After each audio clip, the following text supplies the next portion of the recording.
আল্লাহ পাক কয় জিব্রাইল আমার বন্ধুর সুন্দরের প্রশংসা চলছে, তুমি একটু কও। জিব্রাইল কয় মালিক আমেনা কেমন করে দেখবে, হালিমা কেমন করে দেখবে? আমি জিব্রাইল পৃথিবীর উত্তর থেকে দক্ষিণ, পূর্ব থেকে পশ্চিম আমি ঘুরেছি গো, কোথাও আপনার বন্ধুর চেয়ে সুন্দর অথবা বন্ধুর মতো সুন্দর আরেকজন আমি পৃথিবীর কোথাও দেখি নাই। এবার আল্লাহ পাক কয় জিব্রাইল তুমি আমার বন্ধুর সৌন্দর্যের প্রশংসা করেছো, হালিমাও করেছে, আমেনাও করেছে।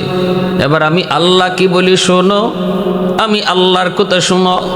আমি মালিক আমার বন্ধুর সুন্দরের প্রশংসা করতে যায় বলি আমি তো মালিক, আমি তো খালিক, আমি তো মানুষ বানাইছি।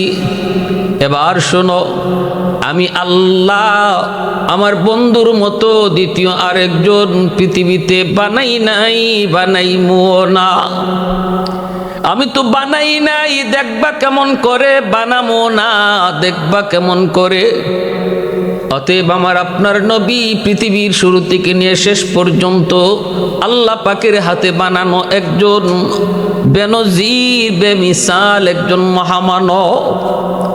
মা আহসানা মিন কালাম তারাকাতু আইনি ওয়া আজমালা মিন কালাম তালিদিন নিসাউ খুলিকতা মুবাররাআম মিন কুল্লি আইবিন কাআন্নাকা খুলিকতা কামা তাশাউ। এজন্যই রাসূলের সাহাবী হযরত হাসান রাদিয়াল্লাহু তাআলা আনহু নবীজির সৌন্দর্যের প্রশংসা করতে যেয়ে এই বলেছেন, নবী গো আপনার চেয়ে সুন্দর বা আপনার মতো সুন্দর আমার চোখ দেখে নাই, আপনার মতো সুন্দর কোনো সন্তান মা জন্ম দেয় নাই। আপনাকে যেন আল্লাহ নিখুঁত বানাইছে, কোনো খোঁত নাই। দেখলে মনে হয় আল্লাহ আপনারে জিগায় জিগায় বানাইছে। কান্নাকা খুলিকতা কামা তাশাউ, আপনি যেভাবে বলছেন আল্লাহ যেন এভাবেই আল্লাহকে আপনাকে বানাইয়া দিছে। আল্লাহ আপনার নাক বানাবে, চোখ বানাবে, যে কোনো অঙ্গ বানাবার আগেই যেন আল্লাহ আপনারে জিজ্ঞেস করেছে বন্ধু কিভাবে বানালে তুমি খুশি বলো তো। নবী গো আপনি যেভাবে বলছেন আল্লাহ যেন এভাবেই আল্লাহ আপনারে বানাইয়া দিছে। সুবহানাল্লাহি ওয়া বিহামদিহি সুবহানাল্লাহিল আযীম। আল্লাহর নবীকে হালিমা সাদিয়া নবীকে আর কোনো কথাই বললেন না, কোলে উঠায় নিলেন, বলতেছেন আমেনা এতিম, তোমার সন্তান মোহাম্মদ এতিম, কেউ নেয় নাই কিন্তু আমি নিমু। বলুন তো হালিমা সাদিয়া নিয়া লস করছেন নাকি লাভ করছেন?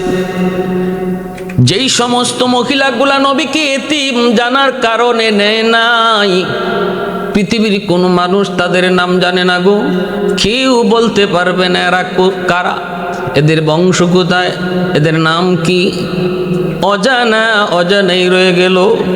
কিন্তু নবীকে এতিম জানার পরে যেই মহিলা কুলে তুলে নিলেন, দুধ পান করাইলেন, আজ যদি পৃথিবীর পূর্ব থেকে পশ্চিম, উত্তর থেকে দক্ষিণ জিজ্ঞেস করা হয় মুসলমান বলো তো নবীর দুধমার নাম কি জানো নি?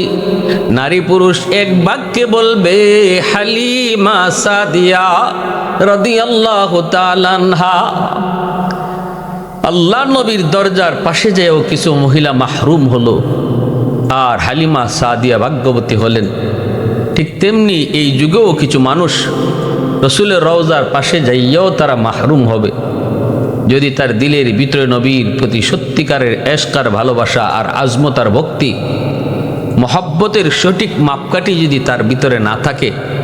আজকে শিয়ারাও নবীর রওজার পাশে যায়, কিন্তু দিলের ভিতরে আল্লাহ নবীর প্রতি সত্যিকারের ভালোবাসা, খাঁটি প্রেম আর ভালোবাসা যদি না থাকে, রওজার পাশে যাইয়েও কিছু মানুষ মাহরুম হবে, যেমনভাবে মাহরুম হয়েছিল, বঞ্চিত হয়েছিল ওই যুগের ওই নারীরা।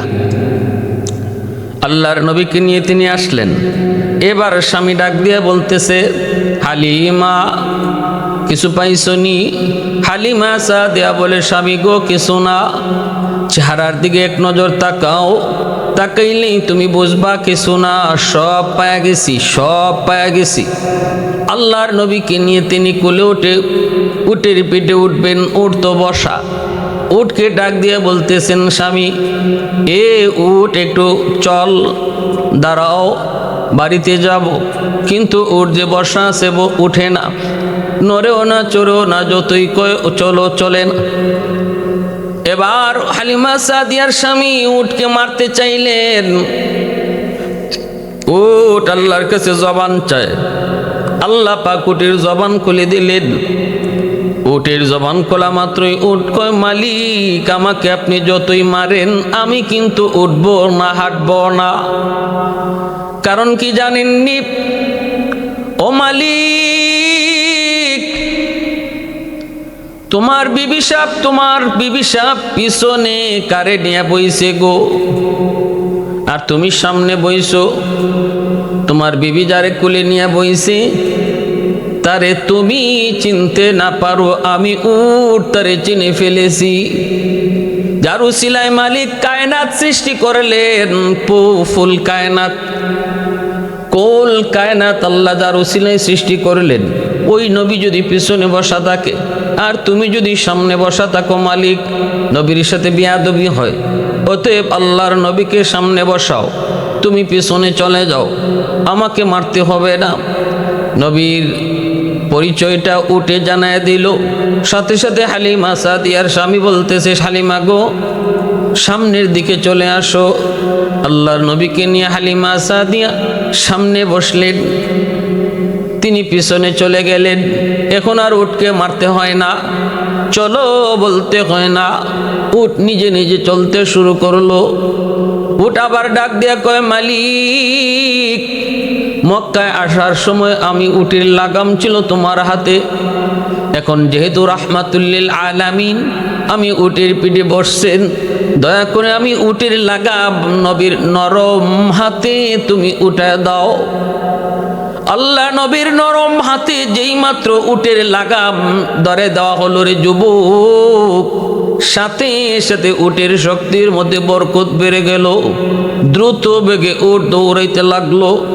অল্প সময়ের ভিতরেই যেই বান্ধবীরা ওনাকে ফালায়া আগে চলে গেছিল, ওদের কি যায় ক্রস করে ফেললো। বান্ধবীরা জিজ্ঞেস করে, হালিমা এটা কি সেই উট নাকি অন্য উট? হালিমা সাদিয়া বলে, না গো এটা সেই উট। তাহলে এত শক্তি আসলো কোত্থেকে? হালিমা কই, বান্ধবীরা শোনো, মক্কা যাবার সময় এই উটের লাগাম ছিল আমার স্বামীর হাতে, আর এখন বাড়ি যাবার পথে উটের লাগাম রাহমাতুল্লিল আলামিনের হাতে। আল্লাহু আকবার, সুবহানাল্লাহি ওয়া বিহামদিহি, সুবহানাল্লাহিল আযীম। আল্লাহ নবীর হাত যেখানে লাগছে এখানেই বরকত বেড়ে গেছে। নবীজি হালিমা সাদিয়ার বাড়িতে যাবেন, আর আল্লাহ বলতেছে, বরকত আমার বন্ধু হালিমার বাড়ি যাওয়ার আগে আগে তোমরা বরকত যে হালিমার বাড়িতে ঢুকো। হালিমা সাদিয়ার বাড়িতে যে বরকত আগে প্রবেশ করেছে। নবীজি হালিমা সাদিয়ার বাড়িতে গেছেন। আল্লাহ নবী যাইয়েই দেখতে পেলেন নবীজির একজন দুধ ভাই আছে, নাম হলো আব্দুল্লাহ। তিনিও মার দুধ খান। আল্লাহ রসুলকে হালিমা সাদিয়া তিনি দুধ পান করাবেন, তিনি দুধ খাবেন। কিন্তু মায়ার নবী, দয়ার নবী, তিনি যাইয়া যদিও শিশু, নবীরা যদিও দুধের শিশু, কিন্তু আল্লাহ তাদেরকে বড় মানুষের বুঝ দিয়া রাখে।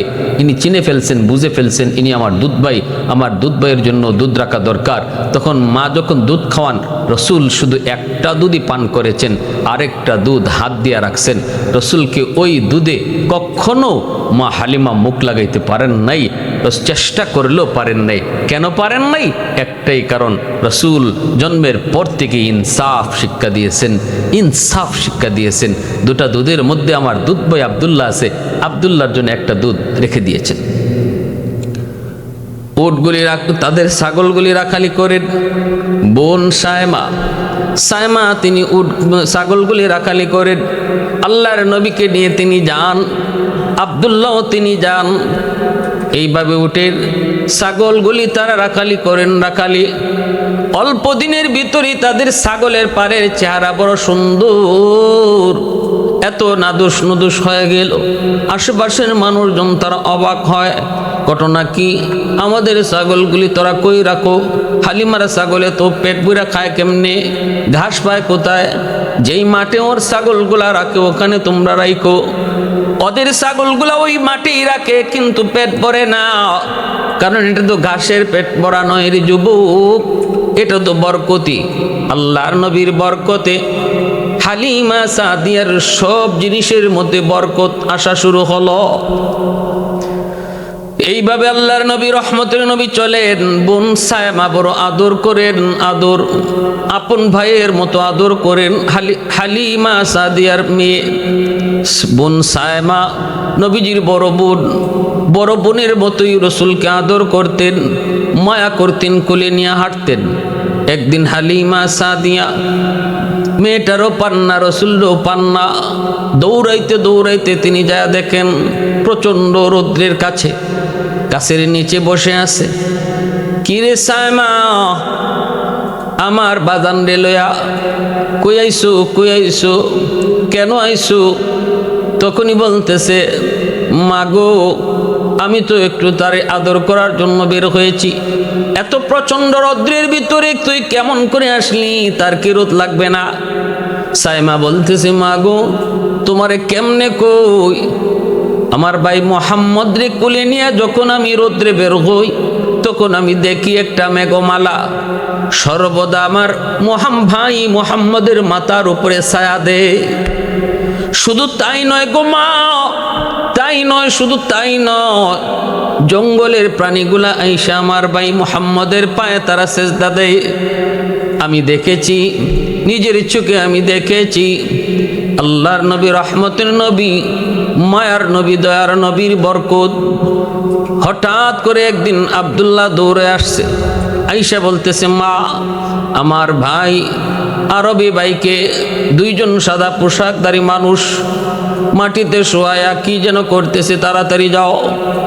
হালিমা সাদিয়া এবং তার স্বামী দৌড়ে গেলেন, দৌড়ায়া আল্লাহর নবী, রহমতের নবী, মায়ার নবী যা এক জায়গায় বসে আছেন নীরবে। হালিমা সাদিয়া কয়, মোহাম্মদ বাবা কি হয়েছে একটু কও। নবীজির চেহারার মধ্যে আতঙ্ক, ছোট্ট বালক। নবী বলতেছে, মা গো সাদা পোশাকধারী দুইজন মানুষ আমারে মাটিতে শোয়াইলো, আমার বুকটা ছিঁড়লো, তারপরে কি যেন খুঁজলো, খুঁজা বের করে পানি দিয়ে ধুইয়া আবার ভিতরে ঢুকাইয়া দিল। এই কথা শোনা মাত্রই হালিমা সাদিয়া বড় টেনশনে পড়ে গেলেন। 2 বছর দুধ পান করানোর পর তিনি নবীকে ফেরত দিয়ে আসছিলেন, কিন্তু নবীকে ফেরত দিতে হালিমার মন চায় না। নবীজির মা আমেনার কাছ থেকে অনুরোধ করে নবীকে আবার নিয়ে এসেছিলেন, কিন্তু ওই দিনের ঘটনার পর হালিমা সাদিয়া তিনি ভীতু হয়ে মনে মনে সিদ্ধান্ত নিলেন স্বামীর সঙ্গে, স্বামী গো, ও স্বামী, মনে হয় মোহাম্মদকে আর রাখা ঠিক হবে না, কখন জানি তার কোন ক্ষতি হয়ে যায়। খ্রিস্টান এক পাদ্রির কাছে নিয়ে গেলেন। ওই খ্রিস্টান পাদ্রি নবীকে দেখা এবং নবীর এই সিনা চাকের কথাটা শোনার পর খ্রিস্টান পাদ্রি চিল্লানি দিয়ে উঠল, কইরে আমার সাথী সঙ্গীরা, কইরে ইহুদিরা, খ্রিস্টানরা, তাড়াতাড়ি আও, তোমাদের দুশ্মন মোহাম্মদ, ছোট্ট বালক, এখনই তার খতম করার টাইম। হালিমা সাদিয়া তাড়াতাড়ি করে নবীকে কোলে নিয়ে চলে আসলেন বাড়িতে। আইসে তারা সিদ্ধান্ত নিছেন দ্রুত মোহাম্মদকে দিয়া দেওয়া দরকার, আল্লাহর নবী, রহমতের নবীরে দিয়ে আসবেন। এর ভিতরে ঘটনা ঘটছে আরেকটা। একদিন বোন সায়মা এসে বলতেছে, মা তুমি যে আমার ভাই মোহাম্মদ রে 3 দিন ধরে আমার সাথে দাও না, আমি একা একা ছাগলগুলি রাখালি করি, আমার আজকের একটা ছাগল শিয়ালে খাইয়ে ফেলছে। কও কি? হালিমা সাদিয়া তিনি কাঁদতেছেন, হায়রে আমার একটা ছাগল খেয়ে ফেললো শিয়ালে। নবীজি বলতেছেন, মা কান্দেন কেন? নবীজি তো ছোট্ট বালক, বাবা একটা ছাগল শিয়ালে খেয়ে ফেলছে। আল্লাহ রসুলকে, মা আপনি কাঁদবেন না, শিয়ালের কাছ থেকে আমি ছাগল নিয়ে আসতেছি। হালিমা সাদিয়া তো অবাক, বাবা কই যাও? রসুল বলতেছেন, ছোট্ট বালক। নবীজি বলতেছেন, মা আপনি শান্ত হন, আমি ছাগল নিয়ে আসতেছি। বোন সায়মাকে নিয়ে কোথায়, কোন দিকে, কয়ে জঙ্গলে কিনারে আসছেন। আসা মাত্রই বোন সায়মা নিজের চোখে দেখতেছেন জঙ্গলের খালি শিয়াল না, যত শিয়াল আসিল, যত বাঘ ভাল্লুক আসিল, প্রাণীরা আসিল, সব নবীজির সামনে এসে সারেন্ডার করতেছে। আল্লাহ নবী যখন বললেন আমার মার ছাগল কে নিয়ে আসছো, তাড়াতাড়ি করে মার ছাগল ফেরত দাও। মুহূর্তের ভিতরে ওই শিয়াল, যেই শিয়াল ছাগলটা নিয়েছিল, সে ছাগলটা সামনে এনে হাজির করলো। আল্লাহর নবীর কাছে মাপ চাইলো আর বলতেছে, নবী গো, আমি কিন্তু ছাগল খাওয়ার নিয়তে নেই নাই, আমরা এটা পরামর্শ করে নিছি। আপনি যখন বোন সাইমার সাথে আসতেন ছাগল চড়া নিতে, আমরা আপনারে দেখতাম, মনে সান্ত্বনা পাইতাম, আমরা খুশি হইতাম। কিন্তু আজকে 3 দিন যাবত আপনি আসেন না, আপনার আম্মা আপনারে আসতে দেয় না, আমাদের মনের মধ্যে অশান্তি। আমরা সিদ্ধান্ত নিয়েছি একটা ছাগল আমরা নিয়ে নেই। এই ছাগলের খুঁজে আপনি অবশ্যই আসবেন, আর আপনার চেহারা মোবারক দেখে আমরা খুশি হব।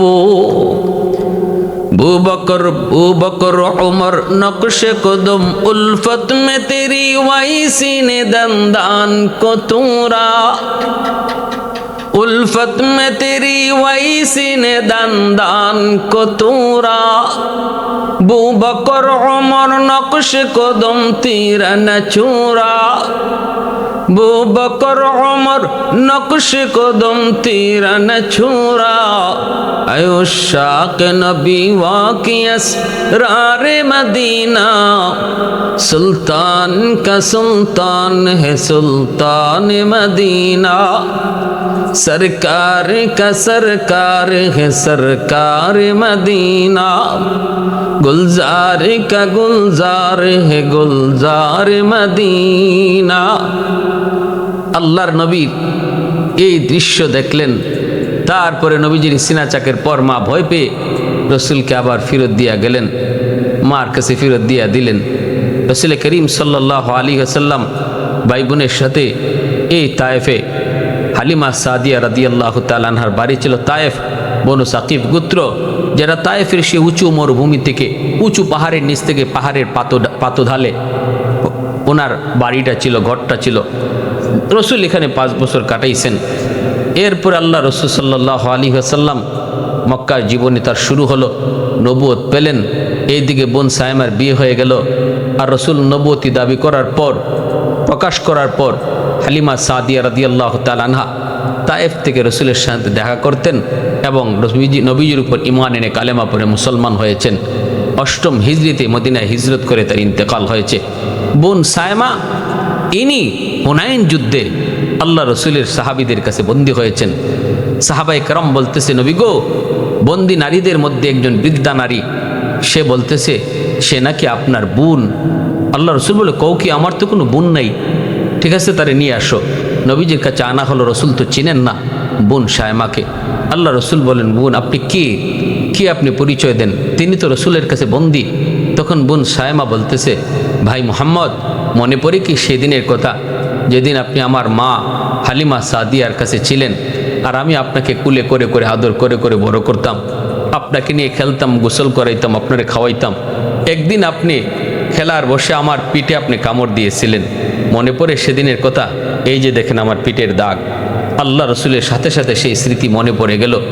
নবীজি বোনের কাছে বসলেন। আল্লাহ রসুলের চোখ দিয়ে দরদর করে পানি পড়ে। ভাই বোনের একান্তের সময় কাটলো।